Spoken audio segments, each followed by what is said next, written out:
Okay. Alright. Welcome back everyone dito sa latest episode ng Deep Dive. Kasama natin ngayon si Attorney Dino De Leon. Thank you, Attorney Dino De Leon, for not joining me in a moving car or sa gitna ng traffic. Thank you sa effort mo, Muntikan bro. na, muntikan na. Kanina ready ako ha. But sabi ko kahit na hating gabi na for Richard Heydarian and his I know. followers. I Oo. know. Ayan, gising pa yung mga taga-QC first to watch mga taga-QC na nag-share talaga mga QC may time pag Saturday evening. Hindi, tsaka bukas hindi tayo matutuloy dahil may Yun bagyo nga, sa ating with exactly. due respect. Kaya sabi ko, gusto pa rin kita makausap kahit na hindi tayo tuloy bukas. Correct. Of course, it's of course, it's because of the special coverage ng situation in Cebu, and of course, nakikiramay tayo sa ating mga kababayan dyan. Ang dami na yan. Si Slater Young, wala na, offline na siya. Grabe naming scrutiny sa kanya, no? Grabe. Well, dapat lang kasi kung makikita mo naman yung nangyari sa Cebu, 'di ba? And Grabe, no? ang grabe, ang dami palang flood control projects sa Grabe. Cebu, lalong-lalo na under ng Duterte administration. Pero what's happening in Cebu, no? Kailangan pag-isipan mabuti ng mga Cebuano kung anong dapat gawin diyan. But definitely we are one with them in making sure na dapat panagutin yung kailangan managot. Kung local government unit ba yan, kung national Right. government ba yan, kung sino man yung mga yan, hindi deserve ng mga Cebuano after all their Right. ambag sa lipunan natin na mag-suffer ng ganyan, no? Hindi talaga deserve. At kahit na hindi Cebuano, 'di ba? Bawat isang Pilipino hindi deserve ang ganyang Yeah. klaseng pamamalakad, no? Paulit-ulit na lang yung victimization, baka naman, 'di ba? Baka naman baguhin na natin kung paano tong mga nangyayari. The Philippines needs infrastructure badly at hindi pwedeng kinukuha at kinukulimbat nitong mga walang hiyang ito. Absolutely. I mean, mahabang usapan yan. But let's start with the man of the hour. Between the delay we made, like dapat kanina 8 p.m. Manila time, tapos ngayon 11. Ayan na, yung mga henyo natin sa Malacanang, Bersamin strikes again. Can we explain? So, why would Remulla even openly blurt it out sa pagkaalam niya? Hindi nga siya, it's not even like yung disclaimer ni Ronald. Wala akong sinasabi. Hindi, sabi niya, sa pagkaalam ko talaga from a person of authority, meron na talaga itong ICC warrant of arrest, which we have been waiting forever. But I was still waiting what will the Malacanang say. And here you are, Bersamin strikes again. You want to break down what is your reading of this politically but also legally? Well, politically muna tayo. I think Malacanang is being careful considering that underheat, no? Underheat kahit yung Malacanang. After ng lahat na nangyari sa flood control, ang dami no nangyari no nakaraang bagyo. Nagsorry si President Bongbong Marcos. While his apology is appreciated, it does not cancel out the fact that it is still the obligation of this government to make sure that our brethren are safe, our countrymen are safe, no? Pero ang pinagkaiba nitong administrasyon na to, it is owning up to its mistakes, di ba? Hindi katulad siguro nung iba, nakarang administrasyon na nung COVID, nung pandemic, na grabe yung pagbibiktima sa atin, grabe yung mga namatay, grabe yung longest lockdown tayo, wala kang narinig na apology, no? Ngayon may apology, pero ito yung sinasabi ko na sorry doesn't cut it, di ba? We want results and we need to make sure na ligtas ang ating taong bayan. Having said that, I think politically, Malacanang is trying to be careful and it wants the imprimatur of the judiciary this time around, no? So sa akin, playing it safe, pero hindi ba sa mga ganitong bagay, ang kailangan katapangan. And this administration has already shown bravery when it made sure that Rodrigo Duterte will be arrested, will be turned over to the ICC, di ba? And making sure na justice will finally prevail, no? Pero sige, fine. Si Bato de la Rosa is a sitting senator. Pero ano ba sabi ni Bato de la Rosa, di ba? Go ahead! Make my day! Sabi niya, di ba? Why, politically speaking, why is it that we're stopping, why is it that this government will be stopping the ICC from making Bato de la Rosa's day? Ako, if we want to, di ba? We want to help Bato de la Rosa make his day, di ba? So para siguradong masaya siya, sabi niya, ang tapang-tapang niya nung nag-speech siya, sabi niya samahan pa raw ni Trillanes, ang dami raw kuda-kuda ni Trillanes. Galing niya kay Bato de la Rosa. So let's make his day and let's make sure that the arrest will happen forthwith. Total, hindi na naman si Jesus Cudero ang Senate President. Hopefully, the Senate will also not protect Bato de la Rosa, even if one of their own ito, kitang-kita naman na hindi ito groundless. Ang laki ng difference, di ba? Sila Ila de Lima nga, groundless.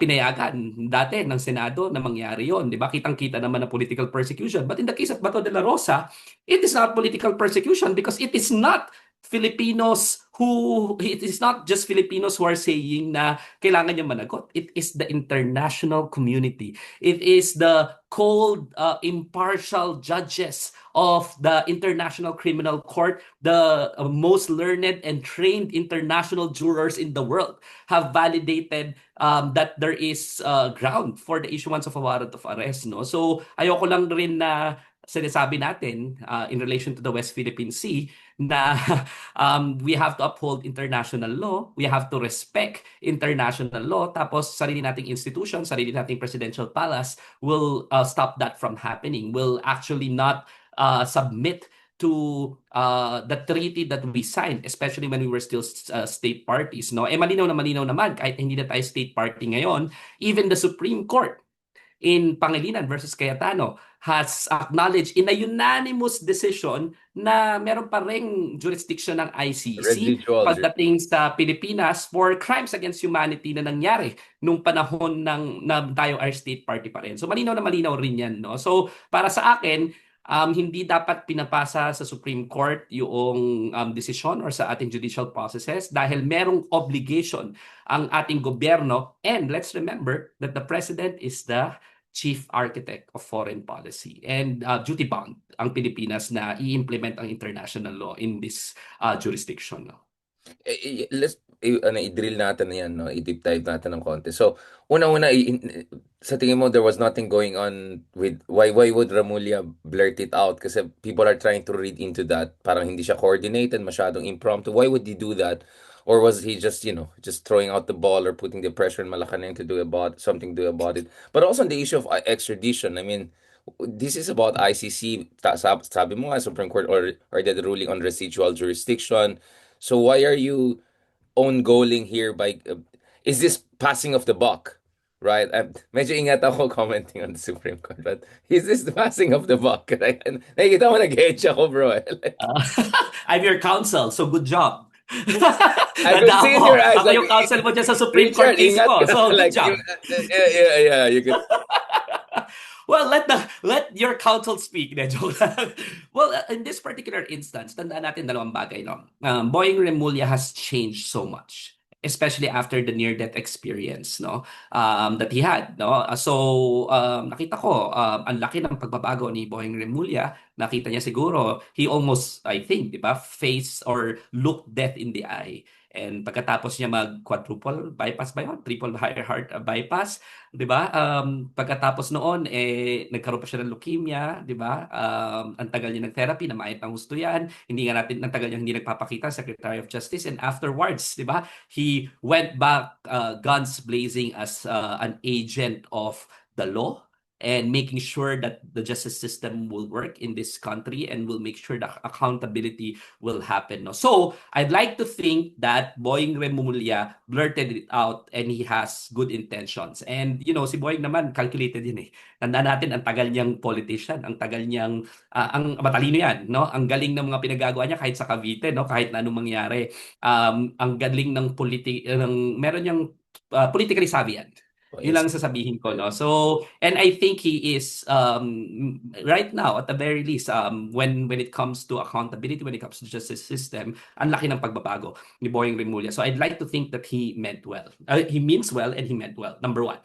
But number two, gusto ko lang ring sabihin na dahil nga politically savvy yan, tingin at dati ang Secretary of Justice ni Bongbong Marcos, I think this is a well-calculated move na hindi nanggaling sa executive, nanggaling sa ombudsman na supposedly, at least optically, constitutionally independent, di ba? Pero tingin ba natin, hindi kinoordinate ni Boying Remulla yan? I think kinoordinate ni Boying Remulla yan. And I think Malacanang has also probably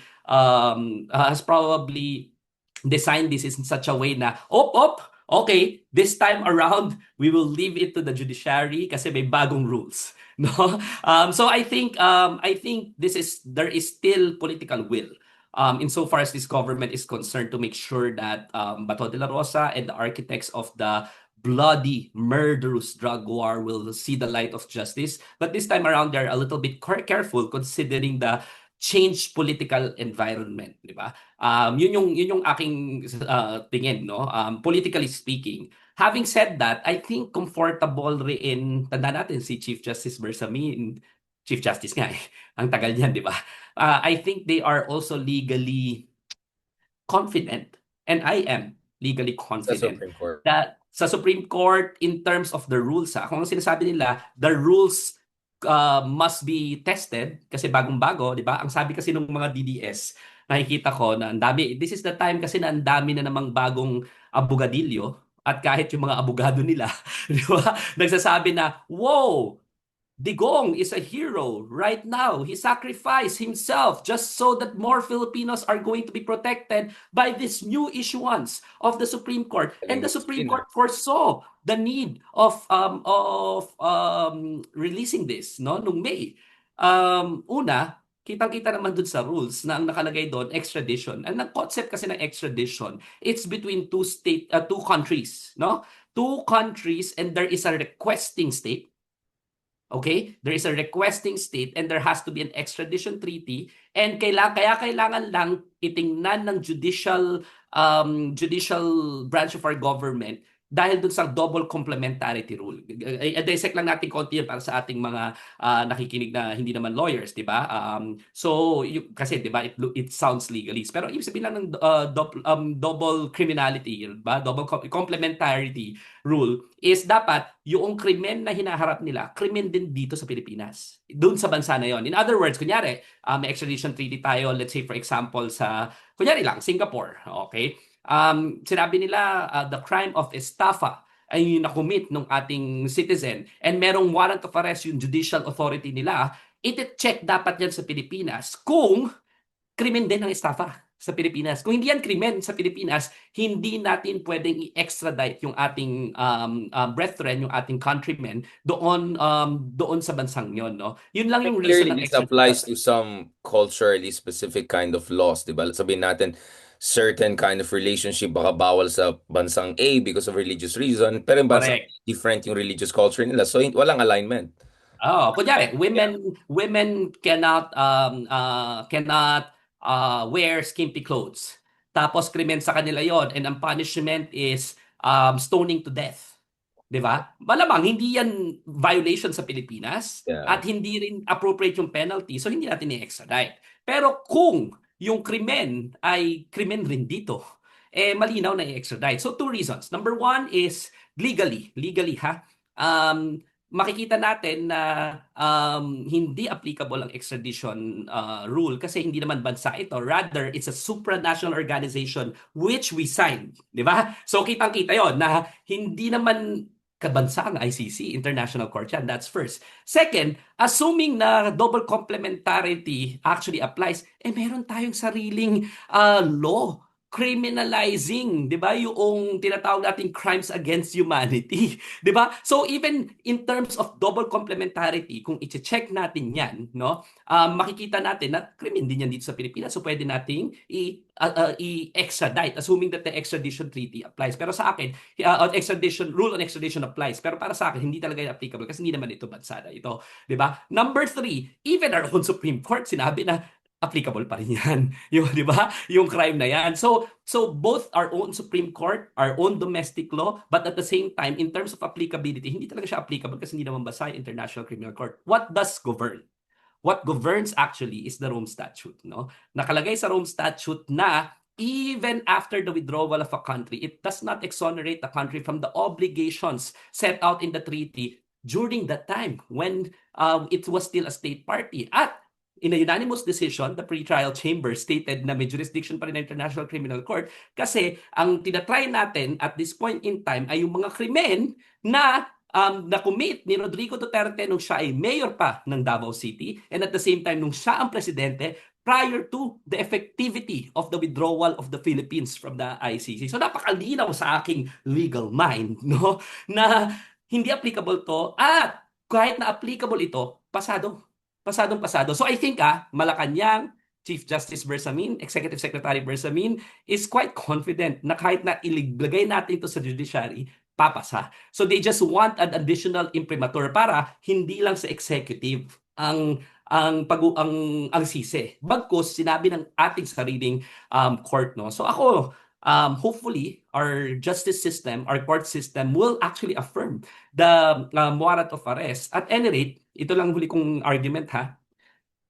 Even our own Supreme Court cannot divest our country with the obligations that we have or that we actually voluntarily submitted to noong time na yon, no? So hindi pwedeng sabihin ng Supreme Court na kahit na Supreme Court natin yan na ay hindi nyo na obligasyon yan kasi nagsabit na tayo pinirmahan natin yan we were in a state party at malinaw doon sa rule na yon. At lastly, kung ang sarili nating Supreme Court hindi paparesto si Bato de la Rosa, it actually affirms the jurisdiction of the ICC because it only goes to show that our own justice system does not even want the arrest of somebody who is one of the principal authors of the violent war on drug, the chief implementer actually, Bato de la Rosa. He was the one who signed the PNP memorandum on Tokhang. He was the one who actually implemented all the raids in the poorest areas of the Philippines. He was the one who was very proud of it as his legacy. At sinabi niya nga, go ahead, make my day, di ba? So napakalinaw sa akin na pagka sakasakaling even our own judiciary blocks this, it only goes to show that the Philippines is unwilling and unable to actually try the perpetrators and the main architects of the violent war on drugs, and thus we actually absolutely need the ICC. I mean, anong timeline ang tinitignan natin in terms of getting hopefully the imprimatur, or can you expect even a appeal to the Supreme Court if ever? Again, I don't want to go. But what are you Pagdating looking kasi at in terms of timeline here? Pagdating kasi niyan, if the government wants to play it safe, Bato de la Rosa kasi will probably file an injunction. If I were Bato de la Rosa, di ba, I will probably file it in the RTC para to buy time. No? Ito kasi ang game plan pag ikaw si Bato de la Rosa, buy time in the RTC para meron kang appellate, Court of Appeals, and then Supreme Court. That's number one. Most probably, the Office of the Solicitor General will be asked to comment, or the Department of Justice will be asked to comment, no? So may palitan pa yan. Baka magka-oral arguments pa pagdating sa Supreme Court, no? So medyo matagal pa kasi it will take some time. Pasko pa. Alam naman natin na pag Pasko, medyo tumitigil ang oras.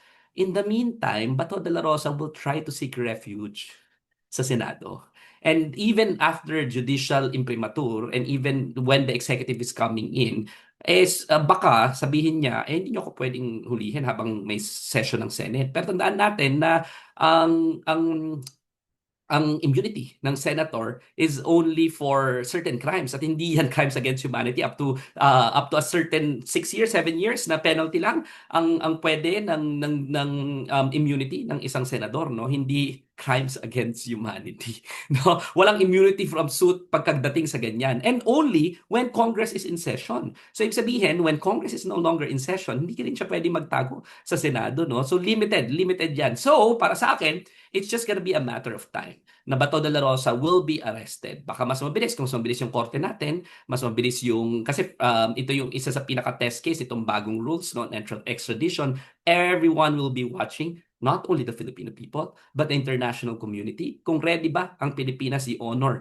yung kanyang mga treaty obligations at yung kanyang obligations under international law, no? And then afterwards, no, tandaan natin at as you know, Richard, mas maraming Pilipino sa lahat ng surveys from Okta to WR to SWS, maraming nagsasabi na kailangan harapin ng mga chief implementers of the war on drugs itong kaso na ito. So, I know for a fact that the Filipino people will be watching and will be actually pressuring the right kind of pressure sa gobyerno. At kung hihindi ang Supreme Court o kahit ang gobyerno, ang executive, it will not be taken lightly by the Filipino people. Ang dami na masyadong skandalo. Ang dami na masyadong skandalo ng gobyerno, di ba? The last thing that we want is for this government and for the judiciary, the trust in the judiciary, to wane just because they are taking a bullet for Bato de la Rosa.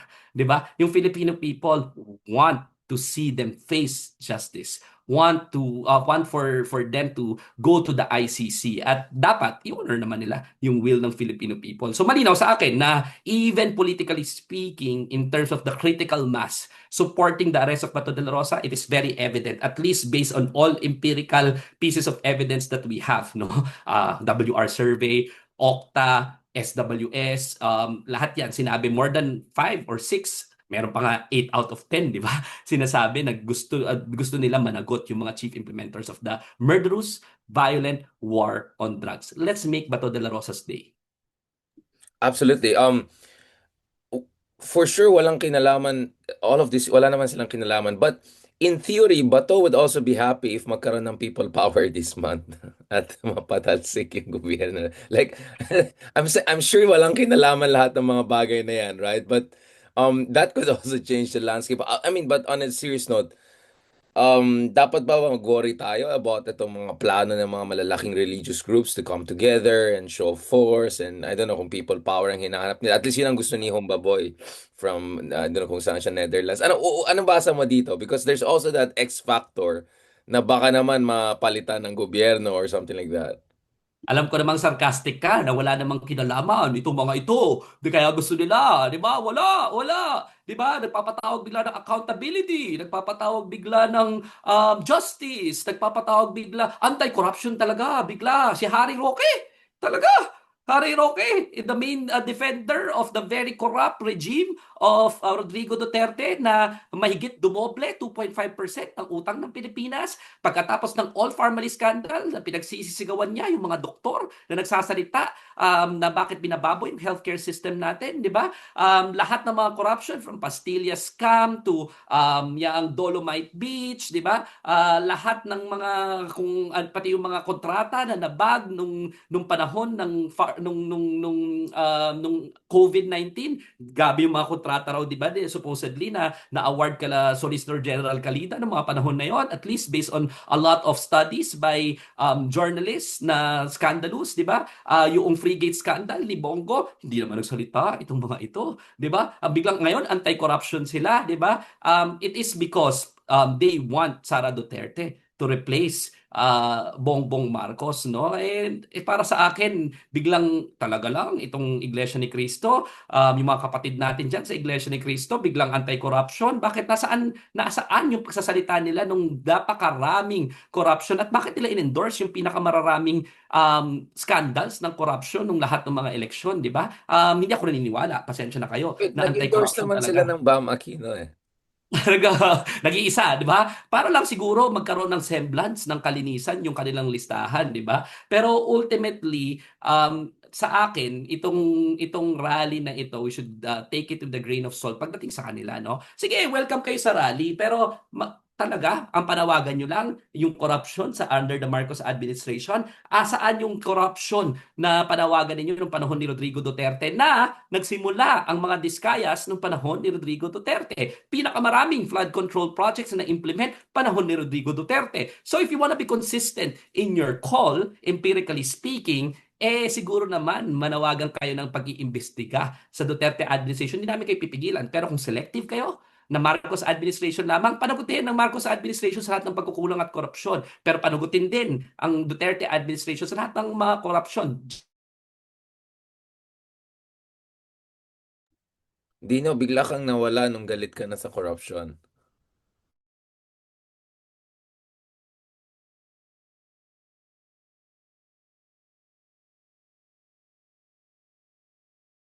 O nasa Pilipinas.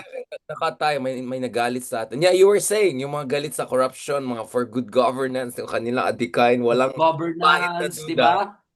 Maka-Diyos, maka-hustisya, para daw sa bayan. Pero nasaan ba talaga yung loyalty nila? Is it with Rodrigo Duterte? Is it with the Davao Mafia? Is it with the murderous regime? Is it with these corrupt personalities? Or is it with the Philippines? No, we should take it with a grain of salt. No, welcome sila sa lahat ng mga anti-corruption rallies, pero dapat consistent sila sa kanilang panawagan. So, transition naman tayo sa ICI. So, what is your read of situation? Kasi last week dun sa With Due Respect natin, pinag-usapan natin yung worries natin about, alam mo na, pag binabasketball, dribble na naman yung ating due process system. what is your read of the pace so far and etong hopes na before the end of the year baka may Christmas gift sa taong bayan, at least may isa or dalawang malaking pangalan will face something substantial, and that again walang kinalaman yan at all. I was just really wondering, what do you think about Jesus Cordero being the poorest senator? You want to start with that because tumaas talagang kilay ng tao, like poorest senator, Bago mas kay poor siya Cheese, kay Riza. Yan. bago kay Cheese, bago kay Cheese, gusto ko lang sabihin na ayokong tawagin Christmas gift yung conviction ng mga ito. Kasi para bang kung Christmas gift, para bang regalo pa sa atin, para bang utang na loob pa ng Filipino people, no? Dapat lang managot tong mga to, hindi to a gift. Ito ang dapat we deserve it as a country. It's not a gift. For me, it is something that we really deserve if we want to have dignity as Filipino people. At saka itong ICI, now I understand, okay naman na meron na silang preliminary list, di ba? Pero ito namang si ICI Chair Andy Reyes, wag na yung mga antics na what we need is love. Mga ganyan-ganyan. Do your job. Tama na yung theatrics, no? Gawin mo yung trabaho mo, pakita mo sa amin ang resulta, hindi namin kailangan yung mga what we need is love. Tapos ang pangit pa ng pagkakagupit ng mga papel-papel na yun, ha? Medyo kailangan ko lang sabihin yun, pasensya ka na, Justice. Pero hindi ko na-appreciate yung mga antics ng ganyan, ng mga oras na to na ang kailangan namin ay hustisya, ang kailangan namin ay pananagutan, ang kailangan namin ay resulta. At bakit si Chis Escudero? Si Chis ba nasa listahan? Parang wala pa ako Wala nakikita. pa. Kaya nga sabi ko walang Oo. kinalaman yan. I just like, I cannot think of Joel and Jinggoy and all of these incredible senators being in the list. And then suddenly another list came into my mind. Totally unrelated. And she's yung pinaka-poor sa SAL. And I'm just Kaya nga sorry, like, tapos kung associative. wala si Cheese, wala si Bongo na kasama ng CLTG Builders, 'di ba? Talaga lang naman, 'di ba? Baka kung gusto niyo unahin yung mga totoo, wag tayong ayoko ng scapegoat ha this time around. Ayoko ng show. Ayoko na may mapakita lang kayo sa taong bayan. Ang gusto namin yung totoong mananagot. Itong si Cheese Escudero, tandaan natin ha, he was Senate President and then unceremoniously, ngayon lang ako nakakita na uuupo mismo yung Senate President dito sa bicameral committee para magkaroon ng napakaraming insertions. At ang pinakamaraming insertions daw ay yung Senado through the Senate President, tapos wala siya sa listahan. Di ba? Tigil-tigilan nga ako na siya yung pinakamahirap, 'di ba? Supposedly. Meron siyang mga mamahalin na watch na document, 'di ba? Namigay siya ng singsing na the $1 million, tapos sasabihin mo sa akin 18 million ka. So sasabihin mo sa akin Baka peke, 'di ba? naubos. Baka naubos sa Hindi, pero imagine mo, peke, yung ano niya, yung ilabas niya lahat, kung naubos, ilabas niya lahat yung salin niya. Noong, hindi lang yung this time around. Ilabas niya. Saan niya kinuha yung pambili niya nung, hindi ko pa nga ma-pronounce, Perivering ba yung tawag doon? $1 million, di ba? Peke, bibigay mo kay Heart Evangelist, hindi ako naniniwala. Tapos, yung mga watch mo, ito lang ha, yung mga watch niya, di ba? Yung mga watch niya, dalawang bagay lang yan. Totoo o peke? Kung totoo, bakit wala yun sa SALE? Kung peke, bakit as Senate President, nagsiswear ka ng peke in violation of the Intellectual Property Code and our laws, no? Mahiya ka Correct. naman. Ikaw mismo ang violator. Pero nga, paano kung naubos nga? Kailangan ba talaga conjugal? Ilabas yung conjugal kung pag sa mga ganitong bagay, situation. Da dapat ilabas yan, yung conjugal, kung meron silang, kung hindi sila magkaroon ng prenup. Kahit na may prenup, i-declare mo yung prenup, di ba? At saka hindi ako naniniwala kasi, hindi talaga, wag nyo na, ito namang si Cheese, wag mo namang gawing bobo yung taong bayan, di ba? Wag mo namang gawing tanga yung taong bayan na 18 million pesos talaga yung net worth Pero mo, di ba? poorest talaga. Mas poor ba kay Risa? Pures. Yun yung, Hindi ka yun na ang hindi ko nahiya kasi after flaunting your lavish lifestyle hanggang doon sa pagpapagawa mo ng kilay, naniniwala ba tayo ng 18 million ang baka naubos sa iyong kilay. net Baka worth? yun ang Naubos sa sa lavish kilay. lifestyle mo? Hindi ako naniniwala. So masyado mo nang ginagawa namang nakakagalit na eh. Ginagawa mo namang tanga, bobo, yung taong bayan, di ba? Tapos ikaw pa yung may ganang magalit, no? Doon sa mga critics mo. If you're onion skin, no? Wag kang umalis ka na sa politika. Cheese, no? Umalis ka na sa politika kung manipis masyado yung balat mo na pati ba naman si Jess Falsis idedemanda mo, 'di ba? Just because he is criticizing you, no? part ng free speech, abogado ka naman eh. Part naman ng free speech, alam mo naman na iba yung standard sa'yo as So a maging public ano siya, official. fashionista, ano kaya ibang career pwede sa kanya? If not, Ay, nako, marami naman sigurong pwedeng maging career yan. Tsaka marami na naman, matagal na naman yung ano, eh, di ba? Yung lavish lifestyle mo eh. Siguro naman, unfortunately ako, ginoong dating Senate President, there was even a time na I was youth for cheese. No? Nakakahiya man sa aking i-admit. yeah. No? Oo, nakakahiya bang i-admit na there was a time that I was supporting you. Pero sabi ko naman, di ba? Ang importante naman, ang taong bayan nagigising. Nagising naman ako ng maaga-aga. No?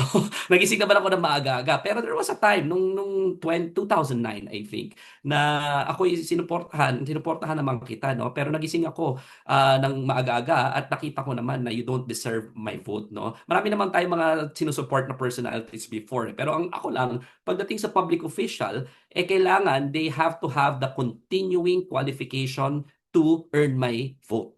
And I will not hesitate to withdraw my support towards politicians and personalities who I supported before because they no longer deserve my support, no? So, pasensya ka na, Cheese Escudero, pero talagang I'm ashamed that I once supported you and I am constantly ashamed for you for the things that you have been doing and the kind of behavior that we've been seeing, no?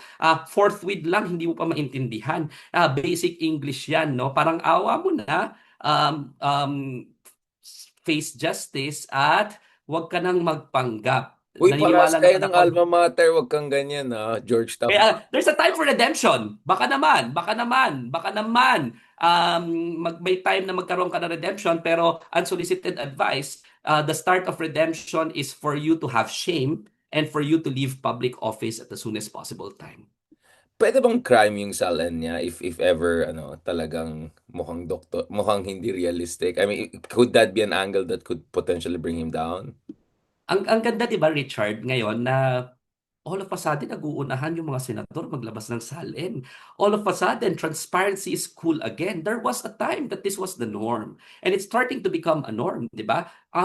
Makikita mo it only takes a few serious courageous individuals to fight for this democracy and to make sure that the fundamental principles of our democratic country will be respected, 'di ba? Pero it also takes a lot of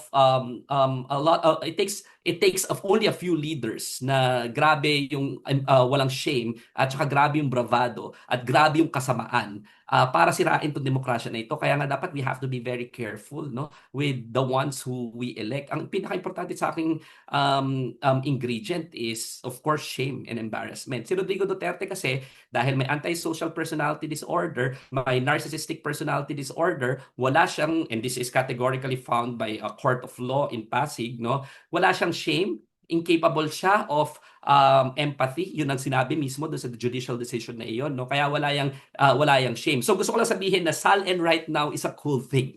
And nag-uunahan tayo na ma-release. Having said that, yung sa SALN, just to answer your question, sworn statement yan eh. No? And ang dali namang makita kung nagsisinungaling yan. And the beautiful thing about this culture of transparency is the people can scrutinize your declarations. Ang dami ko ang nagsasabi sa akin, may mga nag-message sa akin ng mga CPAs. Ang sinasabi nila, ang daming irregularities doon sa disclosures ni Robin Padilla. Pati yung depreciation ng mga sasakyan nila. All of a sudden, itong mga technocrats natin, tsaka mga nerds natin na mga CPAs na obsessive-compulsive, tinitignan yung mga SALEDs. Di ba? So, happy-happy ako na meron tayong mga ganitong individual, kahit na gaano sila ka-OC, kahit gaano ka-nerd, kailangan natin ng mga nerds, di ba? Katulad natin siguro, pareho tayo, na gustong-gustong nakikita itong mga public documents na ito at talagang ini-scrutinize, no? And that is the spirit of a democratic country such as ours, no? So SALN is a cool thing and definitely kailangan disclosure is one thing. Hindi kailangan paniwalaan lahat ng mga dinidisclose at the ball is now on us to scrutinize these SALNs and make sure that those people who are misdeclaring or who have unbelievable declarations will face justice. Kailangan filean na yan ng mga kaso. At pangatlo, kung hindi ka paniwala, hindi lang naman puro kaso ang pwede nating iparusa sa kanila, no? Huwag iboto. I-shame.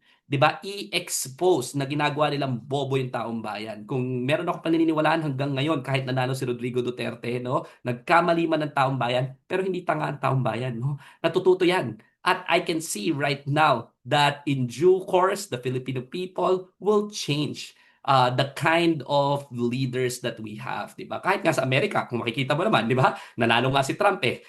Pero afterwards, nakita natin na sa lahat ng mga eleksyon ngayon, it's as if the people are seeing that they've committed a mistake, di ba? Part naman ng demokrasya yan eh. Part ng demokrasya na nagkakamali tayo, we own up we own our mistakes, and then afterwards we recommit to democracy, and we will vow that we will never allow these things to happen again, no. So makikita natin dapat pagbayarin yung mga nagmi-misdeclare diyan sa SALN na yan sa lalong madaling panahon. At ang pinakamalapit natin this week, sana kasuhan na yung mga yan. I'm actually Yes, preparing a certain drafts that I will announce in due yes. course, but subsequently meron tayong mga forthcoming na mga eleksyon at wag nating papayagan na manalo pa ulit yung mga walang hiyang yan. Are Jinggoy and Joel, hindi na sila safe? Ano na yan? Hindi na sila. Well, kahit naman si Marcoleta, sinabi niya, no, na safe na si Jinggoy, hindi pa rin safe. Pero itong si Marcoleta, 'di ba? Meron rin siyang mga tingin ko misdeclaration sa kanyang SALN, no? At kailangan ma-file lang ng disqualification 'yan. Ang laki ng expenses niya nung eleksyon. At ang sinabi niya ba, wala raw, zero contribution. Talaga lang. Pera mo lahat. 100 plus million ba yung ginastos niya? Tapos yung SALN niya, ganun na lang kababa. Ano sabihin niya? Ginastos niya lahat para sa taong bayan. Tingnan natin if that excuse will actually hold when it comes to judicial scrutiny. No? So dapat ko ako rin si Marcoleta, nagpre-prepare na ako sa mga posibleng regalong kaso sa kanya na dapat naman talaga. Kasi isa pa yan, si Marcoleta ginagawa naman bobo ang taong bayan. No? Pero hindi ka panipaniwala yung declaration siya sa salin. And is the ICI too slow or too fast or sakto lang? Or you're feeling we're moving in the right direction pa rin? Ah, Kasi para sa akin meron kasing mga obvious eh. Yung tinatawag namin sa pag-aaral ng batas diyan, res ipsa loquitur, 'di ba? Ibig sabihin, nakalagay doon sa papeles, walang completed yung project, pagtingin mo wala yung project, automatic na yun eh. Res ipsa loquitur, the thing speaks for itself. No, dapat na file na yung mga yun eh. Ang dami-daming ghost project sa Bulacan. Bakit ito lang yung initial list? Dapat na una na yon, yung mga low hanging fruit na iyon, no? So, para sa akin, I understand that there might be a honeymoon stage, pero pasensya na po kayo kasi yung taong bayan, mas maikli na po ang pasensya. Kasama po kami noon. Kasama po kami ng taong bayan, no? Nasa taong bayan. So, sana mas bilis-bilisan pa nila at maraming mga obvious na para bang hindi inuuna ng ICI at para bang merong mga obvious rin sa listahan na katulad ni Bongo na bakit hindi inuna sa lahat ng mga testimonya ng mga diskaya nagsimula sila ng 2016 at all the paper trails show that kasama ang CLTG builders Christopher Lawrence Tesoro Go na nakinabang 3 billion yan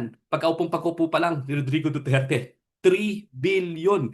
Ilang classrooms yun? Ilang ospital yun? Ilang pagpapagamot sa mga taong bayan iyon? 'Di ba? Ilang infrastructure sana iyon? 'Di ba? Napunta lahat supposedly dito sa CLTG builders tsaka sa mga diskaya at ghost projects pa, no? So parang kailangan panagutin yung mga yan at pakita natin talaga obvious naman, 'di ba? Kaya ginamit yung Christopher Lawrence Tesoro, CLTG, para ma-make sure na madali silang makakakuha ng mga proyekto, lalong-lalo na, huwag natin kalimutan, si Bongo was the most powerful person during that time. Hindi nga si Rodrigo Duterte sa totoo lang eh. Kasi based on my Symbolic leader lang. symbolic leader lang, tsaka tulog. May sakit, di ba? Nag-file ako ng petition for mandamus. Parang laging lasing. Kahit yung mga anak niya raw, hindi siya nakikita. Dahil kinokordon ni Bongo. Kaya nga, hindi magkasundo si Bongo tsaka si Sara Duterte, hindi ba? Because Bongo actually cordoned off his own family from Rodrigo Duterte, di ba? Rodrigo Duterte's own family from him.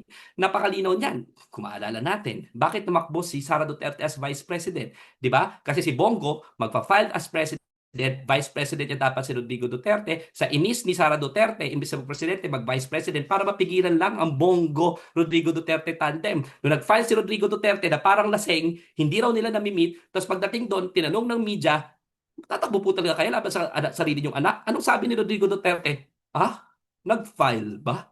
That only goes to show that Rodrigo Duterte does not even know what was happening at that point in time. Even if sarili niyang anak ang nag-file ng vice president's certificate of candidacy for the vice presidency, nag-file pa rin siya, withdraw niya nung tinanong siya ng media afterwards, no? So, ang story talaga diyan, ang sabi si cordon off talaga ang Duterte family, no? And para sa akin, ang pinakamakapangyarihan talaga ng time na yon si Bongo, kaya ginamit yung CLTG Builders, di ba? Kaya ginamit yung initials niya, napakalinaw niya. And pinaka last point, bro, thank you so much again for sticking around. I know medyo tricky yung time. So, bakit parang vlogger tong camera? Ano bang kailangan natin gawin? Nagzo-zoom in, zoom out ah. Kaya nga eh, Nagzo-zoom in, zoom out ah. Mas pogi na po sa akin si Richard Hidarian. Wag nyo na po i-zoom in, zoom out. tinatanggal ko nga yung auto frame niya. Hindi ko alam ba't niloko tayo na to. Sinasabotage tayo, pare. Ito the last point. So ano naman dapat gawin ng mga kababayan natin na galit sa both Team Kadiliman, Team Kasamaan, they're not taking sides here, at yung mga ibang tao who are desperate for change? What do you think is the way forward?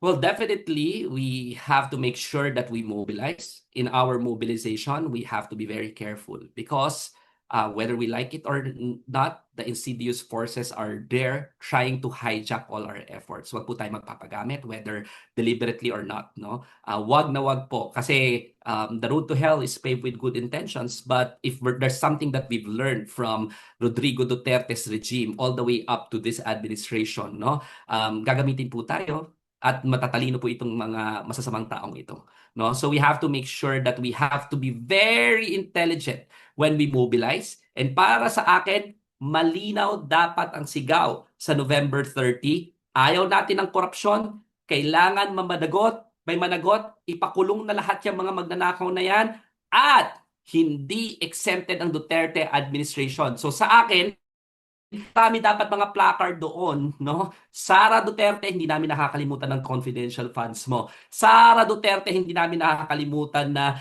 winilang hiya mo yung procurement sa DepEd. Sara Duterte, hindi namin nakakalimutan chinichirya mo yung pera ng bayan. Sara Duterte, hindi namin nakakalimutan, at least based sa testimony sa ICC, na involved ka sa malawakang patayan. Sara Duterte, hindi namin nakakalimutan na gusto mong ipapatay yung presidente, yung asawa niya, tsaka yung Speaker of the House, no? At Rodrigo Duterte at lahat para mga Duterte enablers, hindi namin nakakalimutan na winalang hiya ninyo yung bayan. Kasama dapat yan sa panawagan at malinaw na malinaw dapat yan. Kasi kung hindi, iti-take advantage na naman ng mga maraming walang hiya yung ating efforts at baka ang gusto nila, tandaan natin, Sara Duterte is Vice President, siya ang pumalit. No? The last thing that we want is another victimization of the Filipino people through the replacement of Bongbong Marcos with an even worse person. And that is the person of Sara Duterte. On that note, maraming salamat talagang for that sonorous speech. Talo mo pa si Joel, no? Pag talagang gusto ko magtapatan kayo ni Joel, sino mas passionate ang kanyang Ano, kulang na lang lamesa, kaya ko rin yun, ha? Kaya ko rin yun.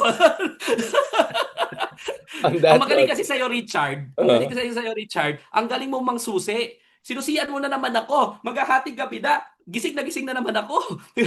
Nasusian na naman ako. Pero para sa akin lang kasi napaka-importante na huwag na tayong bumalik. Huwag na tayong bumalik, di ba? Na sinuka na natin yung mga yan, sinusuka na natin yung mga yan, huwag natin kainin yung sarili nating suka kasi suka na yan eh. And sa akin nga I'm being very generous na i-describe itong mga Duterte na suka, di ba? Pero huwag natin kainin yung sarili nating suka. On that, ayoko na pumunta si Jimmy Bundok, may masabi. Anyway, on that note, thank you Huwag mo na ako susiyan, tama na yun. Magpahinga ka na. Thank you so much to also my counsel at the Supreme Court. Talaga nag-behave Good, ako. ano ba dyan? Good afternoon na ba dyan?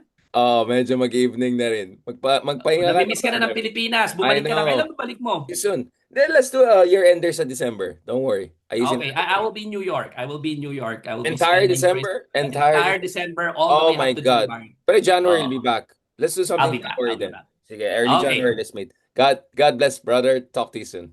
Salamat. Bye-bye. And happy birthday sa inyong better half. God Okay. Thank you.